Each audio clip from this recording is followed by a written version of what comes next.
اور اس قصے کو اس وقت کے لوگوں کے لیے اور جو ان کے بعد آنے والے تھے عبرت اور پرہیزگاروں کے لیے نصیحت بنا دیا۔ اور جب موسیٰ نے اپنی قوم کے لوگوں سے کہا کہ اللہ تم کو حکم دیتا ہے کہ ایک بیل ذبح کرو، وہ بولے کیا تم ہم سے ہنسی کرتے ہو؟ موسیٰ نے کہا کہ میں اللہ کی پناہ مانگتا ہوں کہ نادان بنوں۔ انہوں نے کہا کہ اپنے پروردگار سے التجا کیجئے کہ وہ ہمیں یہ بتائے کہ وہ بیل کس طرح کا ہو۔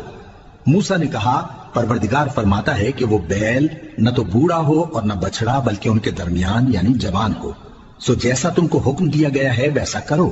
انہوں نے کہا اپنے پروردگار سے درخواست کیجئے کہ ہم کو یہ بھی بتا دے کہ اس کا رنگ کیسا ہو۔